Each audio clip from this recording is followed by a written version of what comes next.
So I didn't actually realize what we'd done until I was on my way to the premiere. Really? I was in a Sprinter van standing up in this beautiful dress by Louis Vuitton, which I didn't want to get anything on, so I was actually wearing the garment bag. And try it. And so, You had a dress and a bag over the dress? naturally. Wow. And so, and I was like on my way to the premiere, and I was like, oh my God, we made The Devil Wears Prada too. Yes, you actually did. Yeah, you're like. And it's just like all of these memories just like came flooding back. And one of them, this is going to blow your mind, because it just came back to me tonight. We used to play a game on the first one, which was worst word.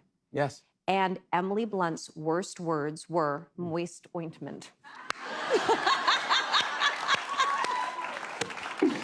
Devil Wears Prada 2, the first movie, had one massive advantage back in the day. It came out completely out of nowhere. Nobody expected much from it. And somehow it became a cultural phenomenon that a lot of people genuinely loved. A sequel, though, totally different story. The expectations were insanely high, like almost impossible to satisfy high. And because of that, a lot of viewers walked away disappointed. But is the movie actually that good, or is it really as bad as people say? Well, let's talk about it. Over the next few minutes, we're going to break everything down. The good, the bad, and the who exactly approved these moments. It's going to be interesting, maybe a little educational, and just slightly judgmental, as any fashion-related discussion should be.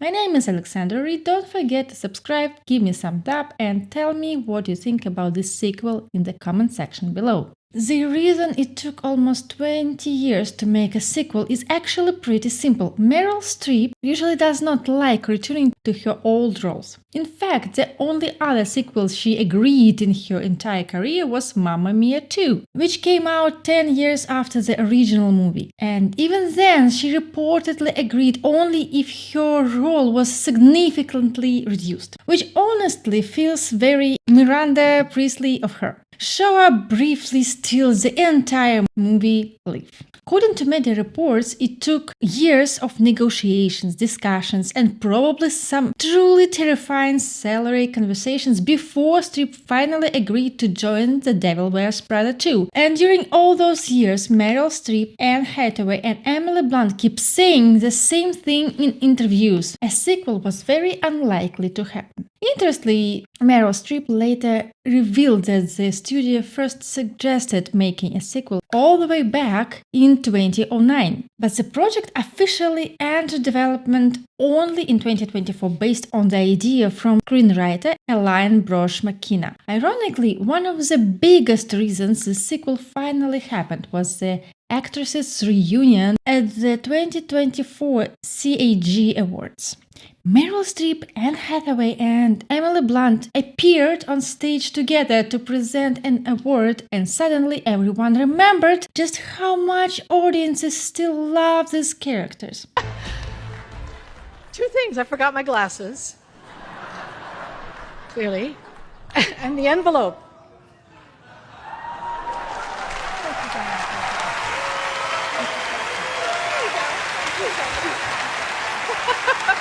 Oh, God. Oh, my God. Oh, okay. It's an age-old question. Where does the character end and the actor begin? Well, as we've just seen, Meryl and Miranda Priestly are sort of like twins. Right? I don't think I'm anything like Miranda Priestly. No. That wasn't a question.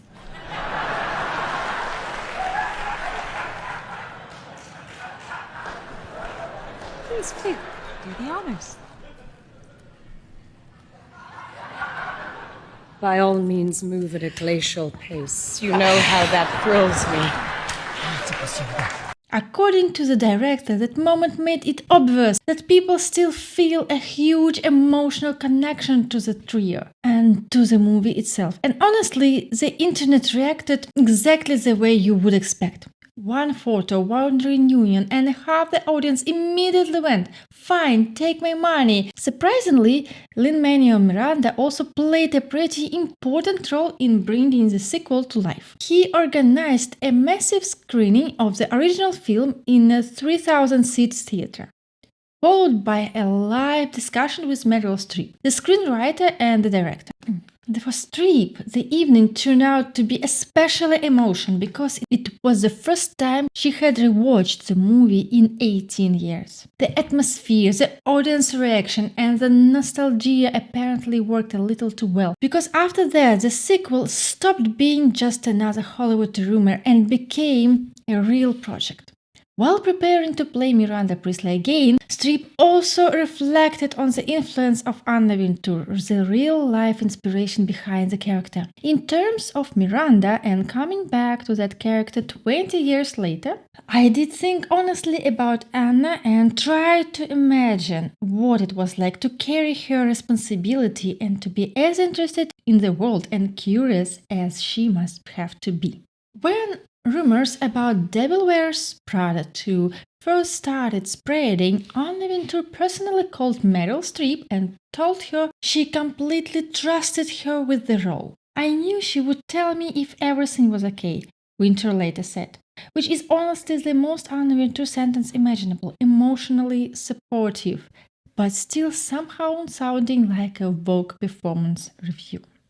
And here is a fun detail. Shortly before the movie's release, it was revealed that Anne Wintour herself actually filmed a small cameo for the sequel. There was even a line referencing to the original movie. "I can't help, but I feel we've met before." Unfortunately, the scene was cut from the final version and will only appear later as bonus content on streaming platforms. Director David Frankel explained that the former Vogue editor-in-chief participated in a joke take that ultimately couldn't be used because she missed part of her line and ended up slightly out of focus. "As you can imagine, I can't exactly ask Anne Wintour to do another take," Frankel joked during the Back Row podcast. Sydney Sweeney also filmed a cameo as herself. Emily was supposedly helping styling her for an event, which honestly sounds exactly like the kind of celebrity cameo Hollywood sequels cannot resist anymore, but that scene was also removed because it apparently did not fit well into the structure of the film. This time around, Meryl Streep completely changed her behavior on set. During the original movie, she famously kept a certain distance from Anne Hathaway and Emily Blunt to maintain Miranda Priestly's cold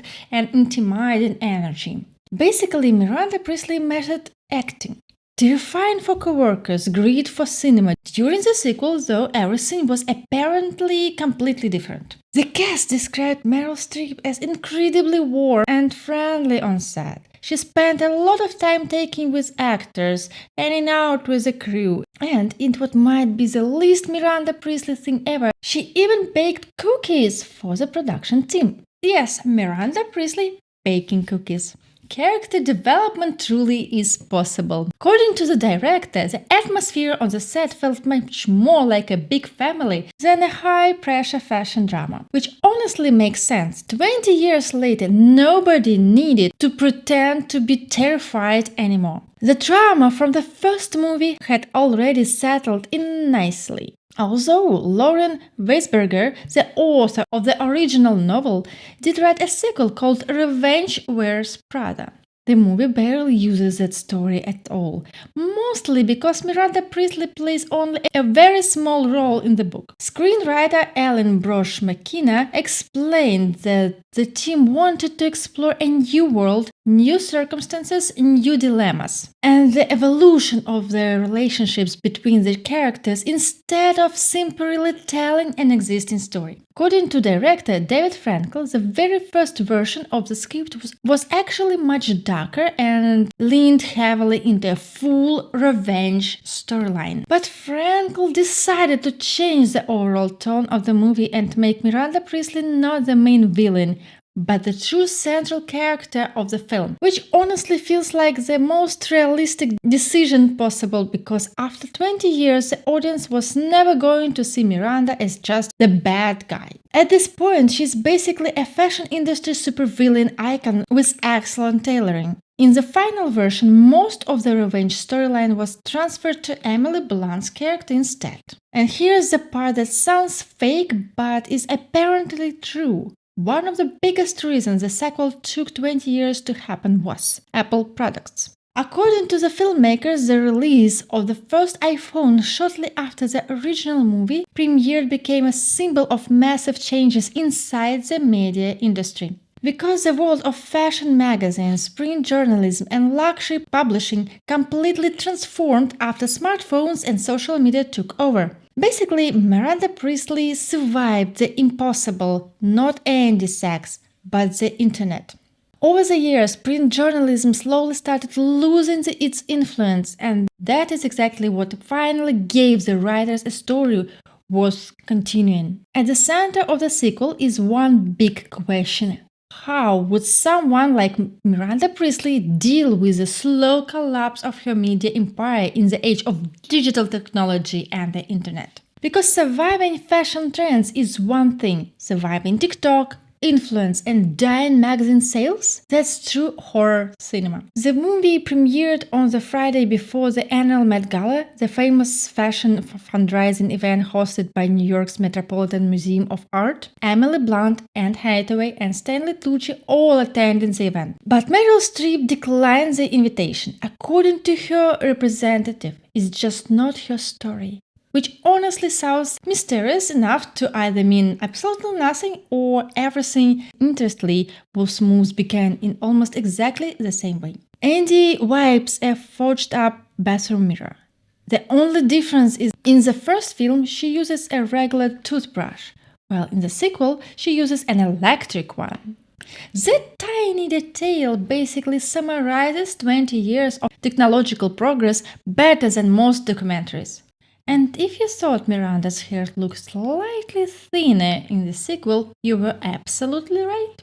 The filmmakers wanted to show the character's age in a subtle and realistic way. Instead of completely redesigning her appearance, they reused Miranda's original wig from the first movie and carefully modified it. Which is actually a pretty smart choice. They did not try to turn Miranda into some magically ageless Hollywood fantasy. She still looks powerful, elegant, and intimidating, just older, wiser, and probably even less patient with incompetent people. The filmmakers slightly removed and reshaped part of Miranda's hair to subtly show the character had aged 20 years. And after the first trailer dropped, fans immediately came up with one of the wildest theories imaginable. Because Miranda does not instantly recognize Andy in the one scene, some viewers became convinced that Miranda Priestly was secretly suffering from dementia, and that Nigel had brought Andy back into her life to help restore her memory. Which is honestly an impressively dramatic conclusion to reach from one slightly awkward interaction. Who is this? Do you know her? I know her. During the press tour, Meryl Streep shut the theory down and explained that this was simply classic Miranda behavior. At the same time, though, Streep refused to clarify whether Miranda genuinely forgot Andy or was only pretending not to recognize her. And honestly, that feels very intentional. Director David Frankel also defended the scene, saying it actually makes perfect sense. Why would Andy still be the most important person in Miranda's life 20 years later? He explained. Frankel described Miranda's inability or unwillingness to remember Andy as a small manipulation tactic and added, that's just how life works. Your first boss means everything to you. You never forget them. But your boss had a million assistants. You worked there for 1 year. Why would they remember?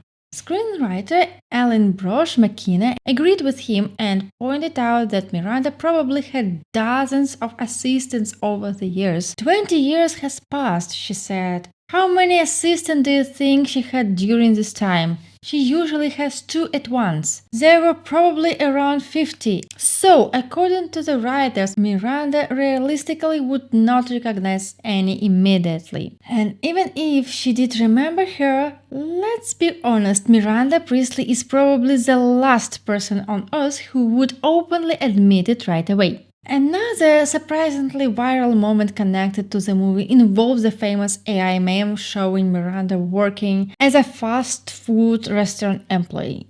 But here's the funny part. It was not actually AI-generated.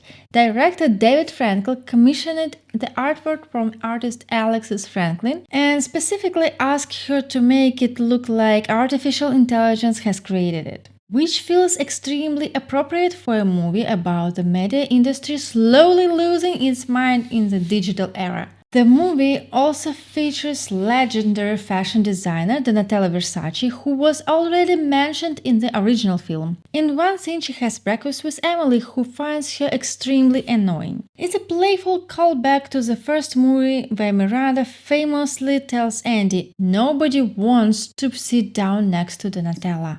And yes, pay attention to this detail. Both Donatella Versace and Lady Gaga appear in the film as themselves, which is especially funny considering that Lady Gaga previously released a song called Donatella on her art pop album inspired by the designer herself. Honestly, the fashion would really is just one giant interconnected cinematic universe at this point. And here's another unexpected detail. Meryl Streep personally called Lady Gaga and asked her to appear in the movie in a small cameo role. But in the film, Gaga's character actually performs at a Runaway magazine fashion show almost as a reluctant favor to the editorial team, after a mixture of pressure, manipulation, and executive persuasion. Which, to be fair, sounds extremely co-brand for the world of The Devil Wears Prada. According to the director and Disney executives, Gaga quickly became the only realistic choice for the role because she was the only major pop star who could naturally fit both the fashion and musical sides of the project. Once her name came up, apparently nobody seriously considered anyone else. The production specifically needed a global pop icon for a major runaway scene set in Milan. Meryl Streep reportedly reached out to Gaga directly because she knew Gaga genuinely loves fashion and is never afraid of strange or unconventional creative projects. Streep simply called Gaga herself and offered her the role directly. And despite an instantly busy schedule and a massive world tour that was already in full swing at the time, Lady Gaga immediately agreed and somehow found time for filming. Honestly, if there is one person capable of casually filming a Hollywood movie shoot between stadium concerts and 17 outfit changes, it's probably Lady Gaga.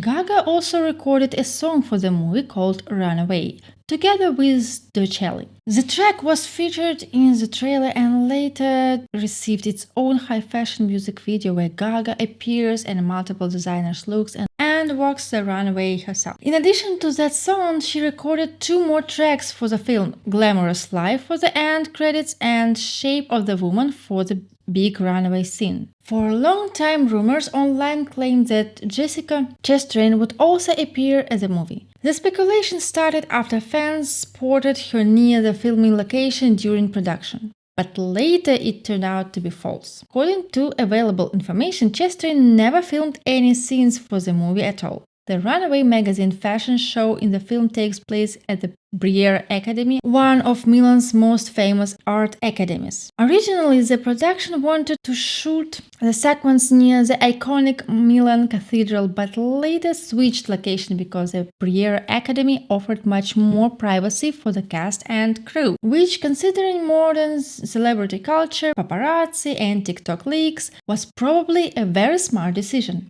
On top of that, the location change helped the production keep one of the movie's cameos secret. During casting and production, the film actually used the working title cerulean. Cerulean is a rich blue color that resembles a clear sky. And yes, this is a direct reference to Miranda Priestly's iconic monologue from the first movie about the fashion industry's cultural influence. You probably remember the scene. One of the employees cannot understand the difference between 2 nearly identical blue belts, while Miranda delivers a legendary explanation about why even the smallest shades and details matter in fashion. They are so different. Honestly, that monologue became so iconic, so that Fashion students, marketing professors, and probably traumatized former assistants are still analyzing it 20 years later. And by the way, notice that the carpet at the event near the beginning of the sequel is not the traditional red color. It's actually done in a cerulean blue shade. That is a very intentional callback. You can also spot banners at the event featuring this phrase, spring floral motifs, which refers Miranda's famously sarcastic line from the original film about floral fashion trends. Florals for spring, groundbreaking. Still one of the most devastating insults ever delivered in a calm voice. And in the final scene of the movie, Andy is also wearing a cerulean blue shirt and sweater combination. So the color basically becomes a visual thread connecting the original film and the sequel. A subtle reminder that Miranda's influence never fully disappeared even after all these years. At the same time, the neckline and sleeves of Andy's sweater look roughly cut and slightly worn out, hinting that it may actually be the exact same sweater her character wore in the original movie. A tiny detail like that honestly says a lot about the character. Andy changed, her career changed, her entire life changed, but some pieces of her past are still there, just more expensive now. Speaking of Andy's wardrobe, Anne Hathaway had 47 costume changes throughout the film. According to costume designer Molly Rogers, Andy's clothing plays a major role in showing her character develop. Her outfits combine vintage pieces with high-end designer fashion, emphasizing that she is now an experienced journalist who travels constantly and shops all over the world. Meanwhile, Meryl Streep had fewer costume changes, 28 looks in total. Rogers explained that Miranda's style became much more unified and controlled, reflecting someone who still represents stability, discipline, and authority in the middle of the constantly chaotic fashion industry. Basically, Miranda no longer dresses to impress people. She dresses like someone who already owns the room before entering it. And one of Miranda's most important accessories was actually found in a very unexpected place, a regular pharmacy retail chain.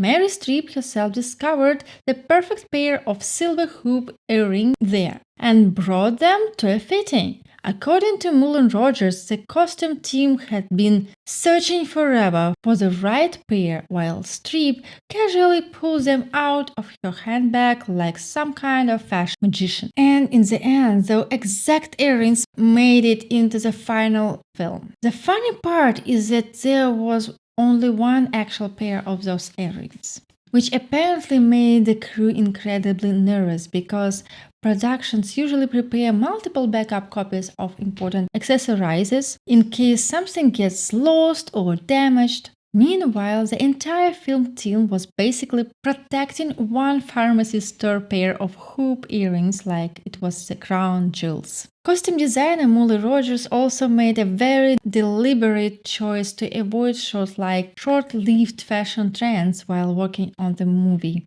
Instead, she focused on creating looks that would still feel stylish years from now. According to Rogers, she intentionally rejected pieces that might look outdated very quickly, even if they were considered extremely trendy at the moment. The goal was to make costumes feel timeless, so they would still work even 20 years later, which is honestly smart because nothing ages a movie faster than desperately trying to look current. And increasingly, there was only 2 clothing pieces in the entire film that were created specifically for the production.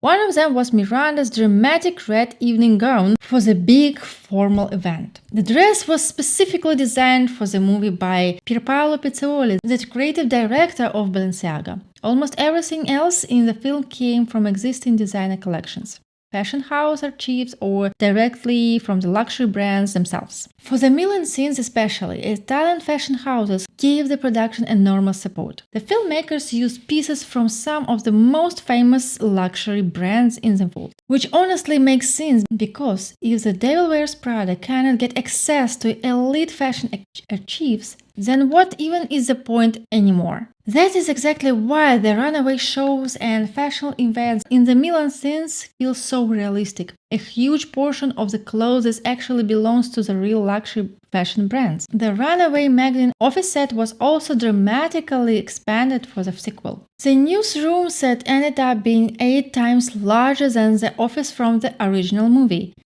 The designers partially based in on the real layout of the Vogue offices, but made everything much bigger, more cinematic, and obviously more intimidating. Because in this universe, even the office furniture probably judges your outfit choices. The mansion belonging to Lucy Liu's character actually turned out to be a real estate property owned by musician Billy Joel. The estate sits on about 26 acres in Oyster Bay on Long Island. At the time of filming, the property was already up for sale, which allowed the production to use it for the movie. The museum scene featuring the Last Supper was also completely artificial. The crew was not allowed to film inside the real location where Leonardo da Vinci's famous painting is kept. So they recreated the setting on a soundstage instead. Italian production designers rebuilt the interior with impressive accuracy, creating a replica that was about 3/4 the size of the original space. Do you know anything about The Last Supper? Less than I probably should.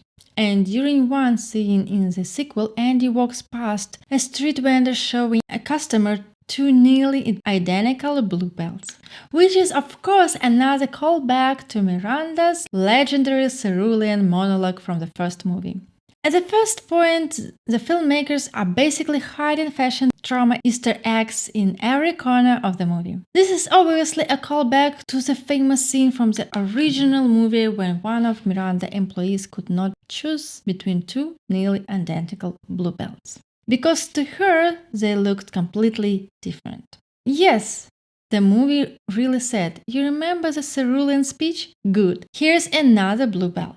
And honestly, at this point I respect the commitment. Although the sequel never explained it directly, if you watch carefully, you can notice that the supposedly casual lunch Jay Revitz arranges for Miranda after taking over the family company is actually a carefully planned trap. His goal is to weaken Miranda and leave her unable to react effectively when he later announced major cuts in Runaway magazine. Jay arrives without warning, even though the presence of an entire group of consultants clearly suggests the company visit had been planned in advance. He knew exactly what he was doing and absolutely could never schedule an official meeting instead. And notice another detail. The conversation does not happen in Miranda's office or in the conference room, meaning she is deliberately placed outside her usual territory and control, which is honestly a very corporate way of declaring war.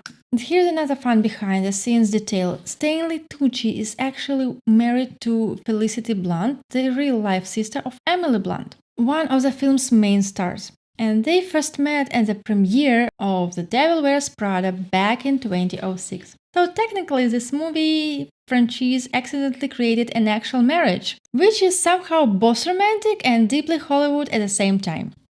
And to focus on filming the sequel, Anne Hathaway reportedly had to postpone work on The Princess Diaries 3, which means that somewhere in Hollywood there are now 2 entire fandoms emotionally waited for Anne Hathaway to finish revising iconic early 2000 characters. The actress admitted that returning to characters she played at the beginning of her career felt like her own personal version of the Eras Tour. That, of course, is a massive concert tour by Taylor Swift, where she revisited all the different eras of her music career after the pandemic disrupted several album cycles.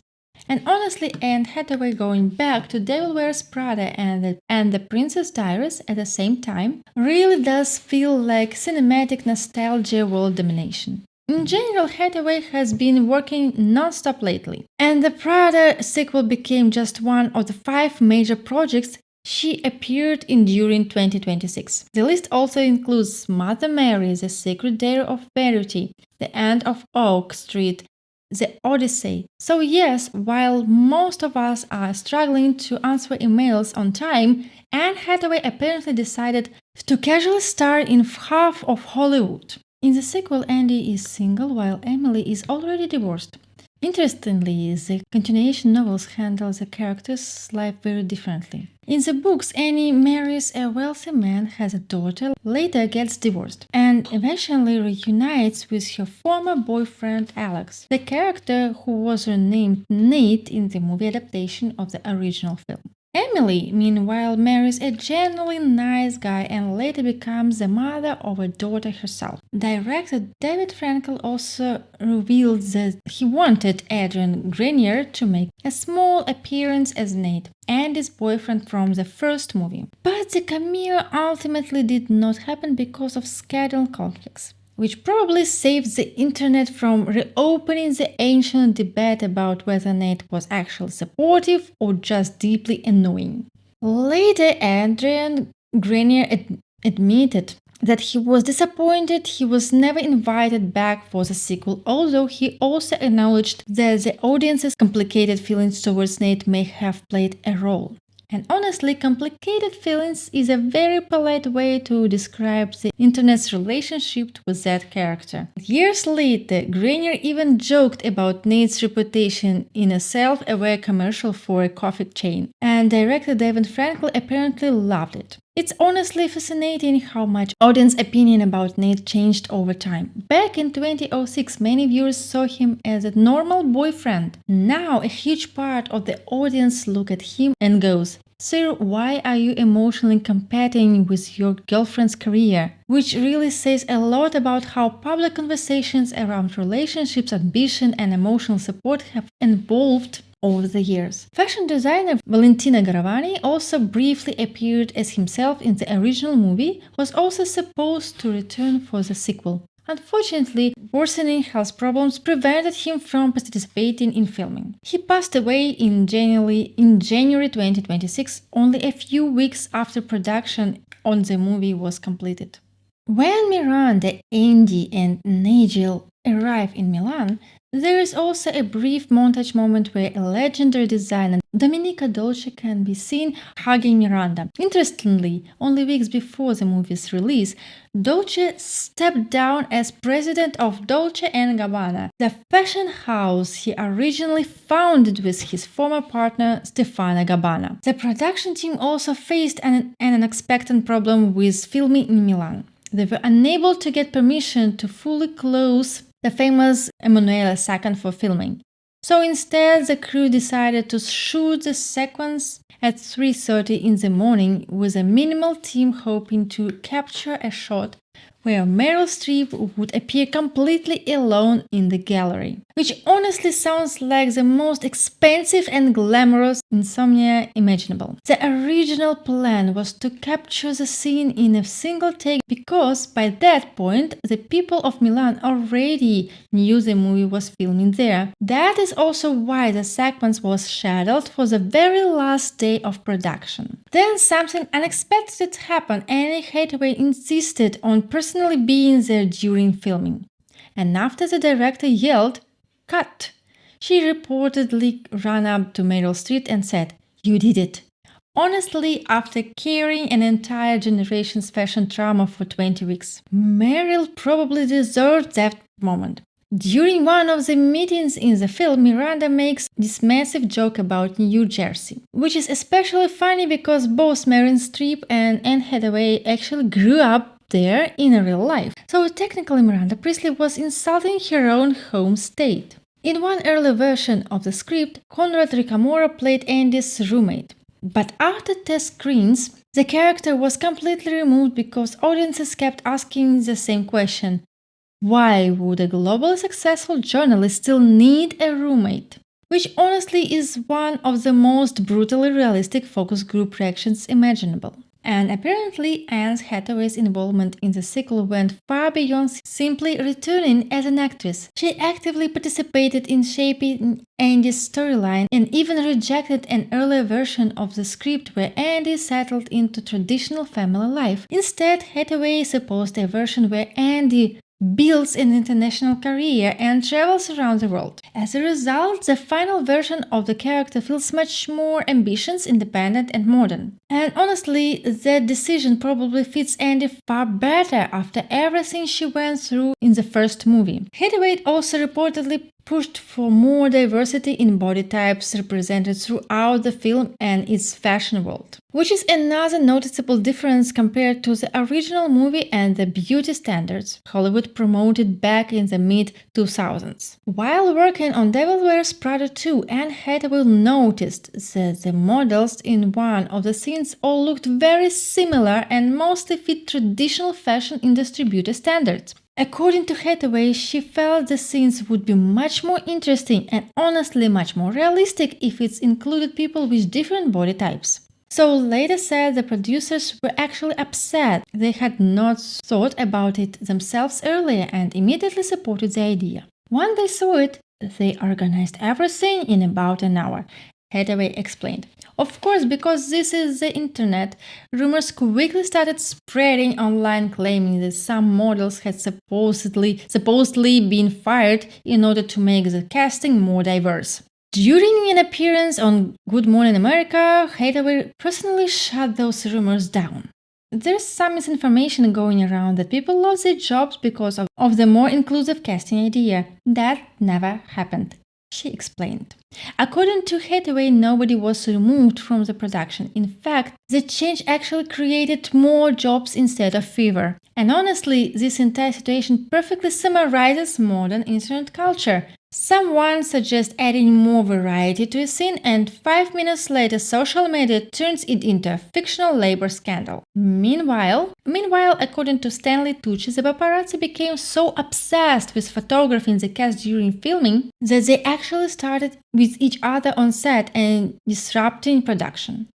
Tucci said that both he and Anne Hathaway had to stop scenes multiple times, especially during filming in New York Central Park, just to ask photographers to calm down, which feels oddly fitting for a movie about fame, fashion, media, chaos, and people behaving dramatically around expensive clothing. The costume designer from the original The Devil Wears Prada, Patricia Field, did not return for the sequel, but the way she was actually nominated for an Academy Award for her work on the first movie. Her role this time was taken over by her longtime collaborator Molly Rogers.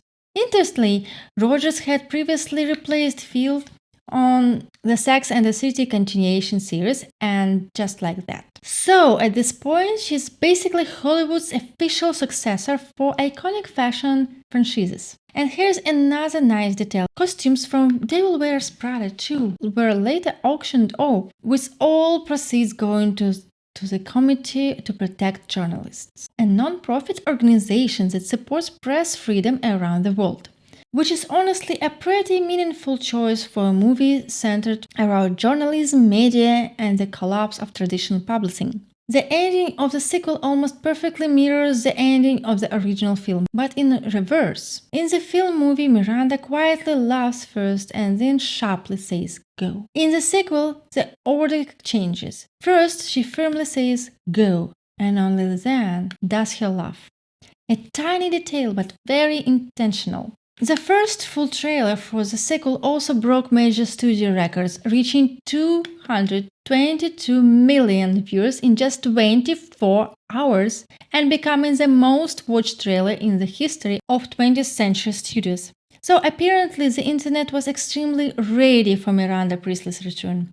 And honestly, probably not just Miranda's return. The excitement around the movie is not that surprising when you realize the sequel cast includes 5 Academy Award winners: Meryl Streep, Anne Hathaway, Kenan Brennan, Jon Batiste, and Lady Gaga.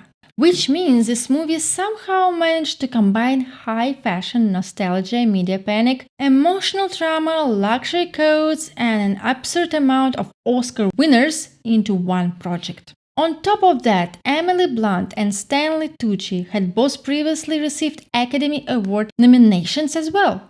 The movie's production budgets reportedly reached around $100 million. And the marketing campaign was massive too. But clearly, the investment paid off, because as of now, the film has already earned more than $600 million worldwide, and the theatrical run is still ongoing. So yes, apparently audiences were more than ready to return to the world of fashion anxiety, emotional manipulation, impossible beauty standards, and Miranda Priestly's silently judging people from across the room. And honestly, fair enough. So that's the story behind The Devil Wears Prada 2. Which fact surprised you the most in this video? Write your thoughts in the comment section below. Subscribe to the channel and give me a thumbs up if you enjoyed the video. And I'll see you in the next one. Bye everyone, see you later.